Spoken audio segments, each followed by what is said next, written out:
7h32 à La Réunion.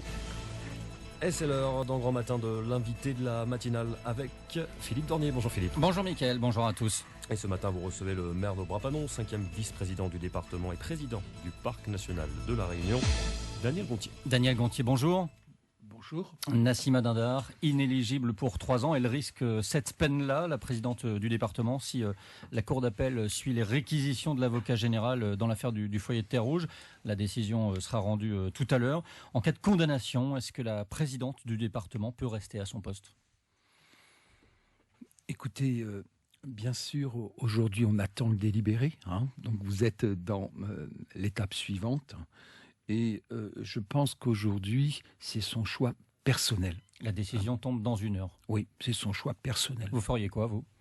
Vous êtes vice-président du département, c'est pour ça que je vous pose la question, bien sûr. Écoutez, aujourd'hui, la Réunion a besoin de stabilité. Vous voyez que tout ce qui se passe dans l'actualité face aux élus n'est pas obligatoirement la meilleure des choses.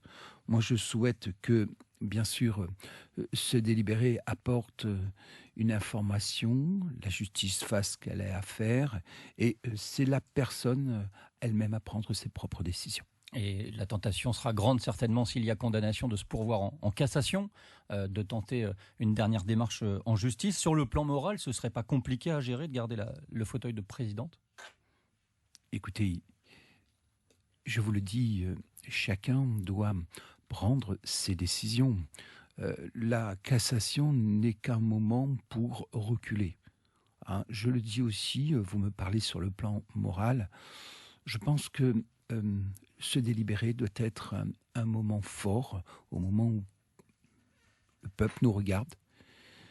Le pouvoir cassation, si j'étais dans cette approche, je n'aurais pas fait, moi, le pourvoi en cassation. Ça veut dire que vous auriez quitté le poste ? J'aurais attendu le délibéré. Oui, mais après le délibéré, s'il y a condamnation, bien sûr. S'il y a condamnation, je fais partie de ceux qui disent il est temps de démontrer que on ne peut pas en permanence reculer face à ce qui est un jugement.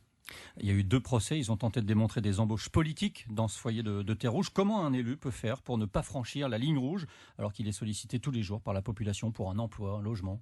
Écoutez, c'est bien que vous me tordez la perche, Philippe. Vous devinez qu'aujourd'hui, je suis à ma 21e année d'élu. J'ai commencé au 22e bientôt. Écoutez, moi je pense qu'il faut... l'emploi, c'est bien le problème de fond, mais il ne doit pas être utilisé comme outil à caractère politicienne. Donc, je vous prends l'exemple du parc national, je peux vous donner l'exemple de la mission locale, je peux vous donner la mairie. Nous faisons en sorte que, il y ait de l'emploi pour tous, sans que nous nous enfermons totalement et permanent dans ces emplois à caractère politique. Alors, il y a quand même cette affaire locale qui vient s'ajouter à une situation déjà très confuse à droite. Vous arrivez encore à soutenir François Fillon malgré sa possible mise en examen mardi prochain ? Écoutez, aujourd'hui c'est pareil. Je l'ai dit et je reste constant. C'est la présomption d'innocence. Tout à l'heure, pour la présidente du département, j'attendrai le délibéré. Vous voyez, je suis respectueux d'elle-même et de la justice. Il y a cette phrase quand même de François Fillon, imagine-t-on le général de Gaulle mis en examen ? Écoutez, il faut la mettre dans son contexte. Je respecte, oui, imagine-t-on de Gaulle mis en examen. Il avait envie de démontrer que c'est ça vers quoi il faut tendre. Aujourd'hui, je pense qu'on est dans une situation exceptionnelle. À situation exceptionnelle, moi je compare l'action que mène Fillon actuellement dans ce que De Gaulle a mené à l'époque. Mais De Gaulle n'était pas mis en examen, il le sera sans doute, François Fillon. Écoutez, attendons la justice. Je ne veux pas me dérober, moi. Je pense qu'il faut que chacun comprenne. Aujourd'hui, on est dans une situation où tout s'affole, tous les compteurs s'affolent. On est dans une situation où la même chose arrive à Marine Le Pen, la même chose va arriver à M. Macron incessamment sous peu. Vous pensez ? Oui, bien sûr, bien sûr. Et moi, Qu'est-ce qui vous fait dire ça ? Écoutez, vous allez voir, je pense qu'à un moment donné, j'ai jamais vu une campagne plus pourrie que ça.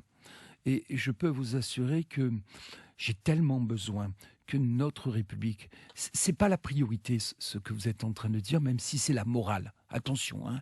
Pour moi, la morale doit rester la morale. Ça veut dire respectueux d'eux. Mais au moment où notre nation est en plus grande difficulté, je ne vois pour l'instant aucun candidat, à part M. Fillon, et dans le cadre de ce qu'il a mené depuis 3-4 ans sur ce contact avec la base, c'est le meilleur programme qui est actuellement à l'intérieur de ce qui est les autres candidats. Vous n'avez pas de mal à le dire, vous qui avez soutenu Alain Juppé à la primaire de la droite et du centre. Il aurait dû accepter d'être le plan B ou il était vraiment trop tard, comme il l'a dit lui-même. Et est-ce que vous l'auriez rejoint ? Écoutez, il n'est pas le plan B. Je ne l'aurais pas rejoint. Je précise qu'aujourd'hui, c'est comme dans une primaire, vous avez à choisir. Je l'aurais choisi, je l'ai choisi. Au premier tour comme au deuxième tour à Brapanon, et je remercie tous ces électeurs qui se sont déplacés, c'est Juppé qui a été en premier. Maintenant, je respecte le choix de cette majorité. Je pense qu'aujourd'hui, il faut savoir aussi respecter la démocratie. Elle a été mise en place pour être respectée. Je la respecte. Aujourd'hui, on a besoin d'un président fort. On a besoin d'aller au fond du sujet. Mais pour l'instant, on n'y va pas au fond du sujet, puisqu'on parle que des affaires. Ça pollue forcément votre campagne pour les législatives. Vous êtes candidat dans la 5e circonscription, investi par les Républicains. Qu'est-ce qu'ils vous disent, les gens que vous rencontrez ? Ils vous parlent du programme, ils vous demandent, ils vous posent des questions sur le programme, ou ils vous disent, mais en ce moment, ça ne va pas du tout, la politique ? Ils disent les deux. D'accord ? Et en majorité, bien sûr, nous n'avons jamais été autant décontenancés, autant perdus. Ils le disent. Donc vous devinez que chaque soir, depuis plus de 15 jours, un mois, je rencontre les gens pour répondre à leurs questions, ramener de l'apaisement à l'intérieur d'eux. C'est un chemin de croix ? Non, c'est une passion. Il faut y aller par passion, pas par chemin de croix, bien sûr. Et vous savez qu'aujourd'hui, je n'ai plus envie de vivre ces 5 années dans lesquelles nous avons vécu avec l'équipe de François Hollande. L'actualité, c'est aussi la crise requin, là aussi. Ça a été 5 années difficiles et même plus. La région qui ne finance plus la réserve marine, 230 000 € de moins pour une structure censée protéger la faune et la flore en mer, un peu comme le fait le Parc national pour la biodiversité. Ça ne vous choque pas, vous, ces attaques contre la réserve marine ? Écoutez, pareil, tout à l'heure, vous abordiez le sujet. Moi, j'aimerais bien aussi que la presse revienne à l'essentiel. Le programme, là. Sur la réserve marine, je voudrais que vous, la presse, et moi-même, puisque je suis présent et vous me permettez de m'exprimer.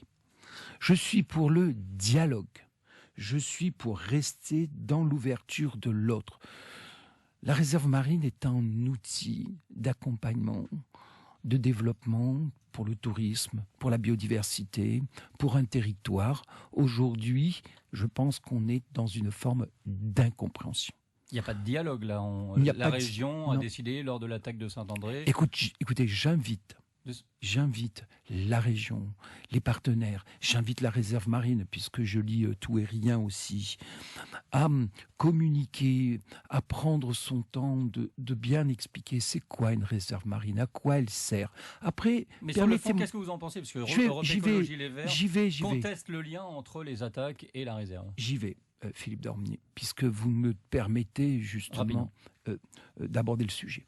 Écoutez, parlons de cette réunion qui est monstrueusement polluée. Le dernier accident s'est passé dans l'axe de la rivière du Mas. Laquelle rivière du Mas charrie ce qui n'a jamais été charrié du temps de mon grand-père. Ça veut dire tout et rien.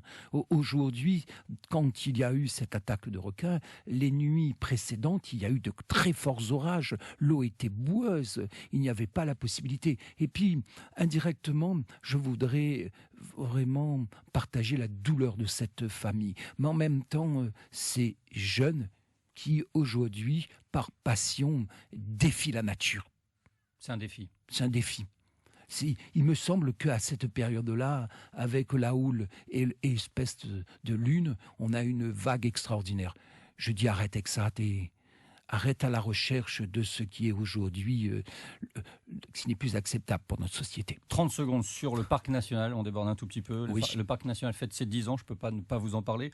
100 directeurs Ou directrice, Marie-Hélène Noireau n'a toujours pas été remplacée, ça gâche un peu l'anniversaire. Est-ce qu'il y aura bientôt un patron au Parc National? Est-ce que vous avez quitté la présidence? Conseil d'administration aujourd'hui. Bien sûr, nous avons terminé l'audition. Nous savons aujourd'hui qui sont les 3 candidats. Le conseil d'administration le validera tout à l'heure et à partir de là, il sera public. Deuxième question. La décision sera rendue quand sur le nom? Tout à l'heure, cet après-midi. Le nom sera connu aujourd'hui? Non, attendez. Les 3 noms seront validés. Ils seront remontés auprès de la ministre et à partir de là, elle choisira tout en sachant que la réunion a le courage de dire le premier, c'est bien le premier, le deuxième, le troisième. La question sur laquelle je voudrais vous répondre rapidement, quel que soit le résultat, puisque vous posez, dans le cadre des législatives, j'arrêterai mon mandat de président du Parc National. Je souhaite qu'il y ait aujourd'hui une nouvelle dynamique qui se mette en place. Vous me posez la question, je vais être franc avec vous, parce que je pense que je suis là depuis très longtemps. Et je pense qu'il est nécessaire aujourd'hui d'autres passionnés. Je resterai toujours amoureux de la nature, disponible pour l'ensemble des rayonnés, mais ça peut être aussi un changement, directeur adjoint et président. Merci Daniel Gontier d'avoir accepté notre invitation. Bonne journée. Merci à vous. Merci à vous deux. On passe à la météo.